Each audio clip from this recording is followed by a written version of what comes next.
Assalamu alaikum. Welcome to Gul Knowledge Hub. Welcome my YouTube family to your own channel. Today we are going to do 5 effective ways to think in English fast and easy. Yes, dear audience, if you are still struggling to think in English because you are entangled in your native language and you are first translating it into your native language and then to English, this is your situation, then this video is specially for you, because this, first of all, keep this thing in your mind that this is not our fault that we are translating and we are not directly thinking in English. It's the fault of our educational system which lays stress on the translation system. Although translation is very important in the beginning at the initial stage, but with the passage of time it becomes a hurdle in the direct thinking in English. So to remove this hurdle, I am going to share here 5 effective ways so that you can feel no burden and you can think in English quite fast and quickly and very easily. So without any further ado, let's get into the video. But before starting the video, there is a small request. If you haven't subscribed the channel, kindly subscribe Gul Knowledge Hub. And if you have subscribed the channel, then bundle of thanks from Gul Knowledge Hub. So the very first way is to think in English by surrounding yourself in English. Yes, dear audience, this is very important. How it is important? First of all, let me explain it. If you are spending 10 to 15 minutes or 30 minutes or 35 minutes, whatever time you are allocating to English language, do it in English. And how can you surround it with your English language? First of all, there are different ways to surround yourself with English. First of all, listening to a English speech or podcast, watching a TV show, movies, or even cartoons in English. Read a book, novel, magazine, newspaper, whatever you like to read. And talk to yourself in English. And secondly, if you are busy, if you are doing your household chore or any other activity, you can switch on to passive listening. Yes, dear audience, passive listening is very important. How it is important? Because it reduces the stress and we are unconsciously listening English language apart from doing our household chores. First of all, how you can do it? For example, if you are washing your clothes or if you are doing your washing your dishes or doing your household chores, you can do it with listening to any podcast, listening to any song, and after repeating the songs or words or phrases that occur in the sentences.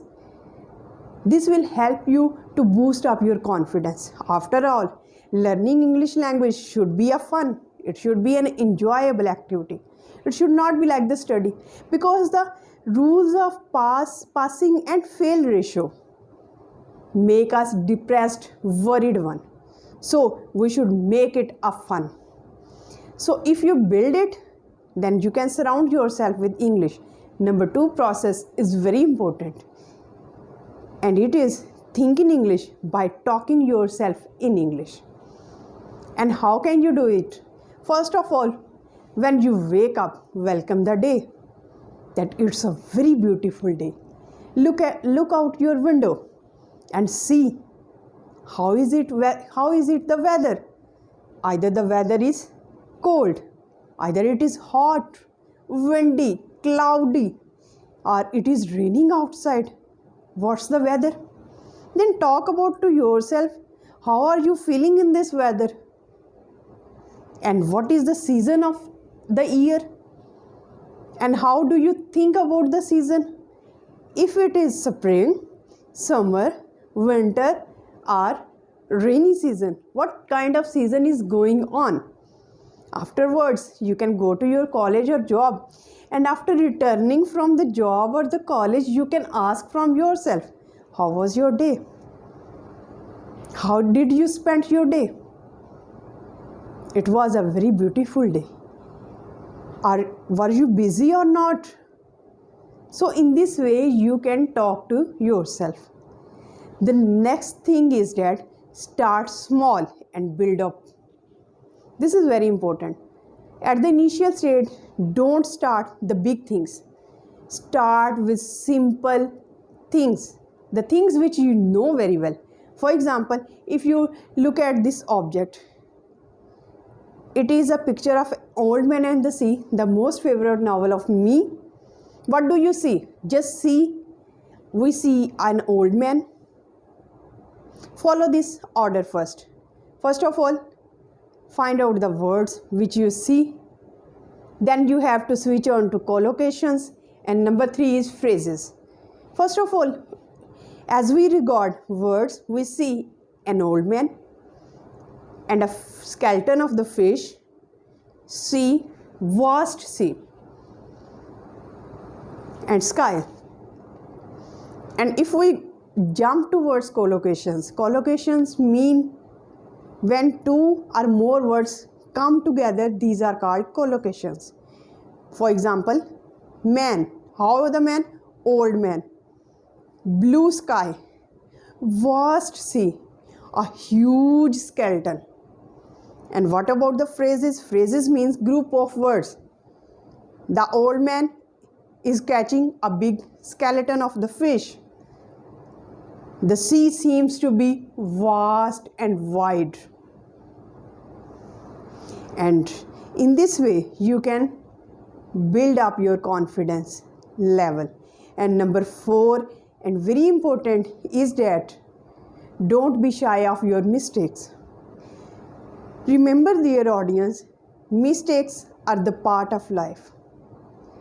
If we don't commit mistakes, how can we proceed further? Don't be afraid of shy. Don't